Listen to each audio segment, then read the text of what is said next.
The Constitution of Kenya can be changed through two ways. Through a parliamentary initiative, where 2/3 of members of parliament will be expected to vote for the changes. And number two, through a popular initiative. And Article 257 of our Constitution is very clear on an amendment by popular initiative.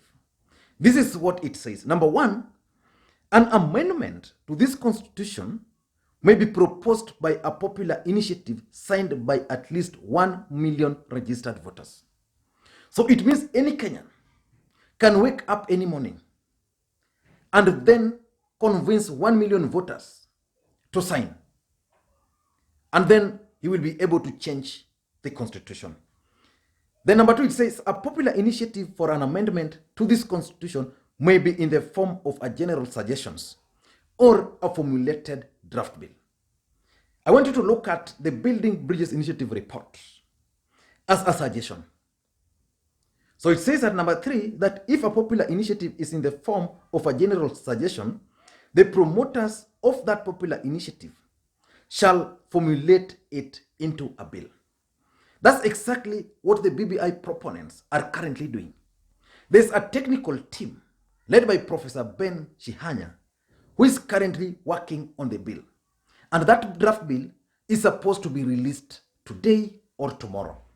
And number three, it says, the promoters of a popular initiative shall deliver the draft bill and the supporting signatures to the IEBC, which shall verify that the initiative is supported by at least 1 million registered voters. And remember, in the Building Bridges Initiative process, President Uhuru Kenyatta and Raila Odinga are expected to officially launch the signature collection tomorrow.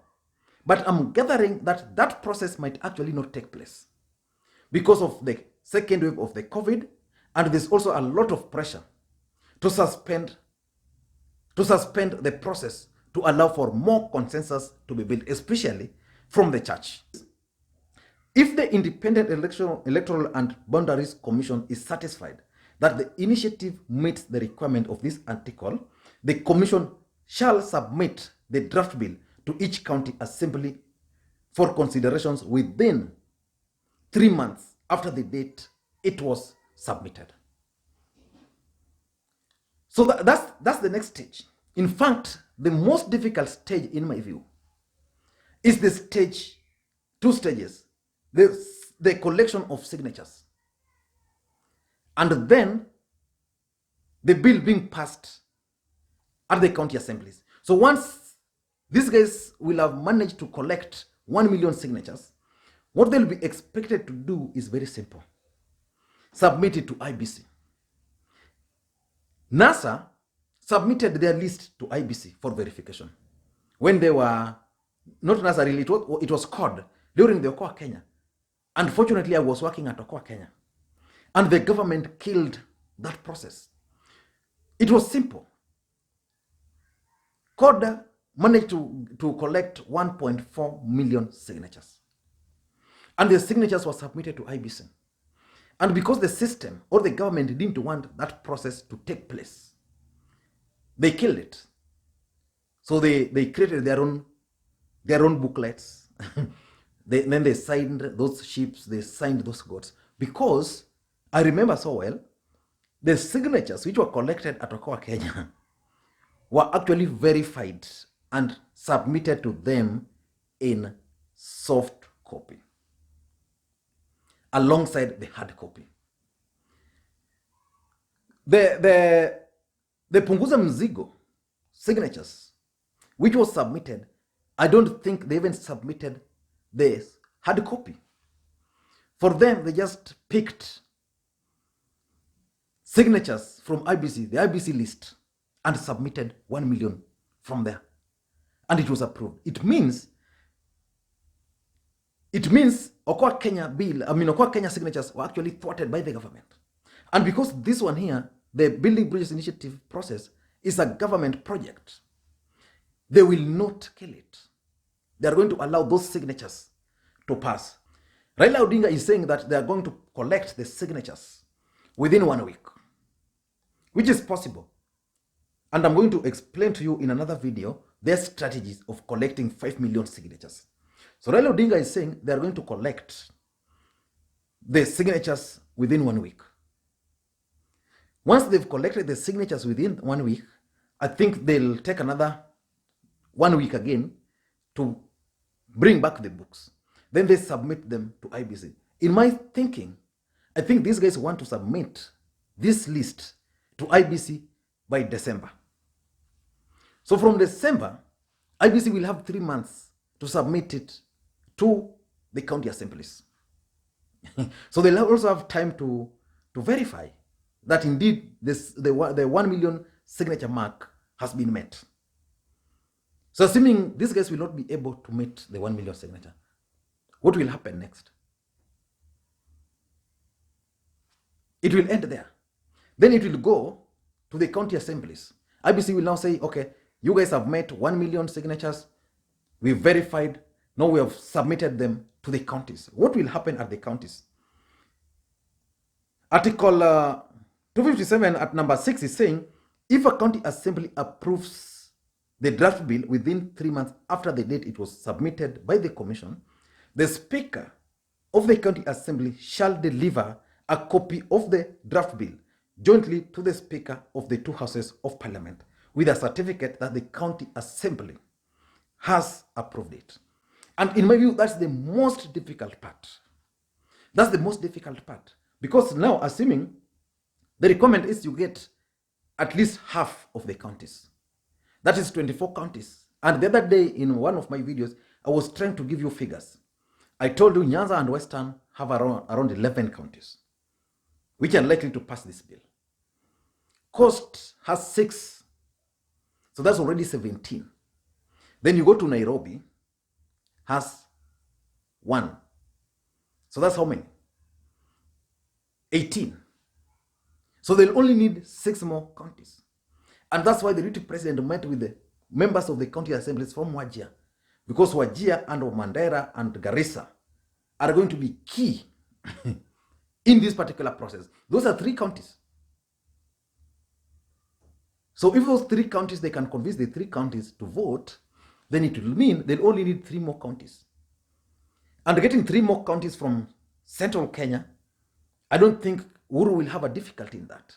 Even the other day I was telling you that in Masai, they can get the Kajiado and Narok. So it's going to be a game of numbers. So it says that once each of the county assembly approves, then they submit. And they love to do it within 3 months. Then they submit to the Speaker of the National Assembly. And again, they submit it to the Speaker of the Senate.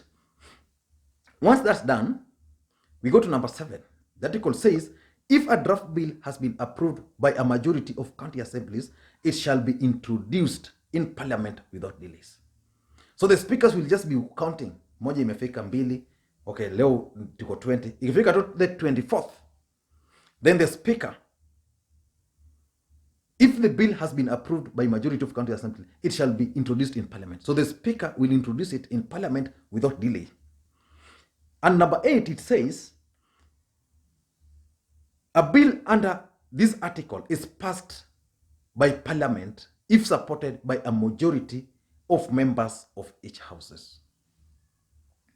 So this bill, it will still go to parliament. But parliament now, it doesn't need 2/3. It will just require a majority. It requires a majority. And probably, that's why President Uhuru Kenyatta took control of parliament. That's why Raila Odinga supported the president in taking control of parliament. And it doesn't end there.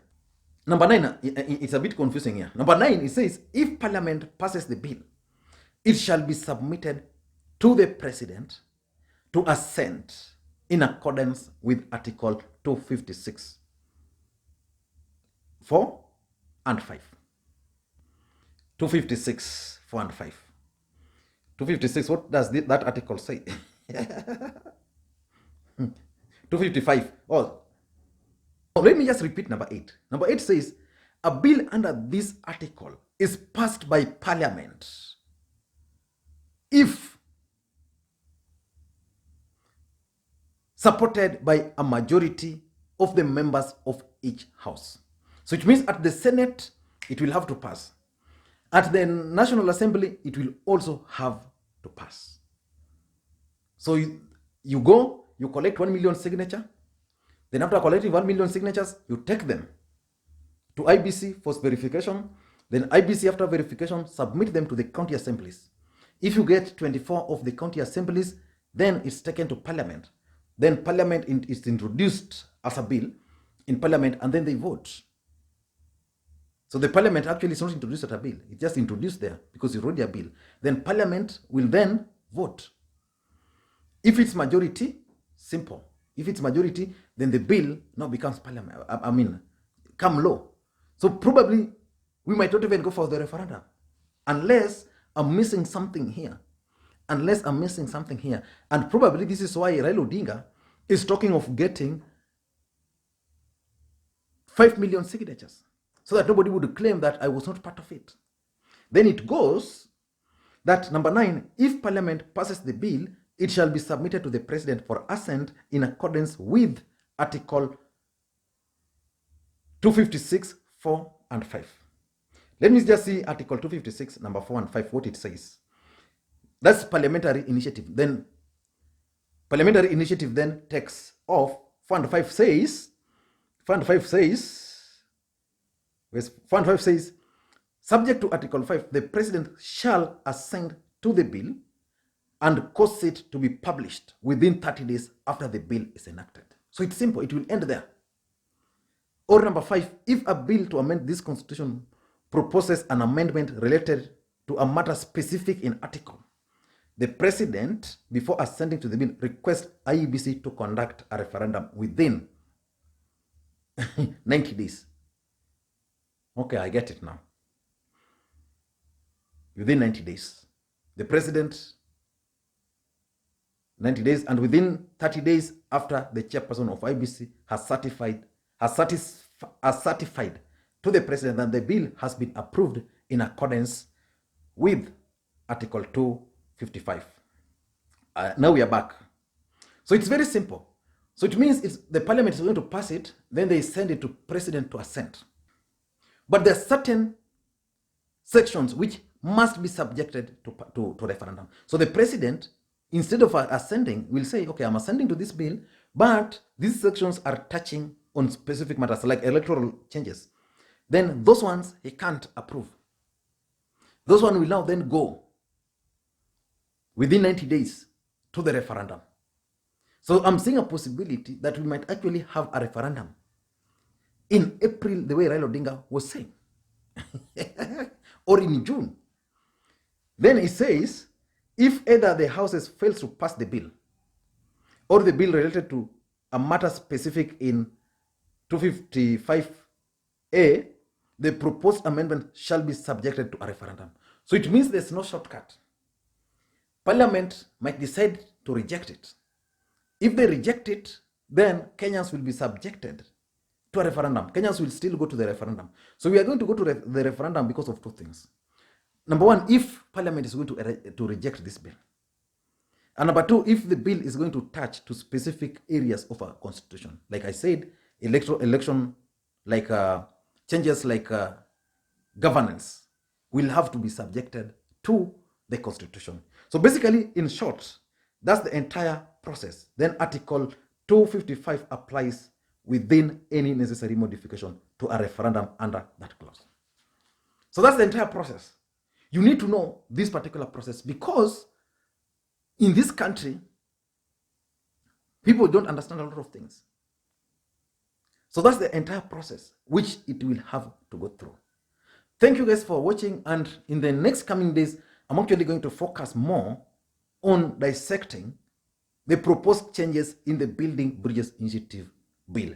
I'm just waiting for that bill to come out because what we were given was actually just proposals.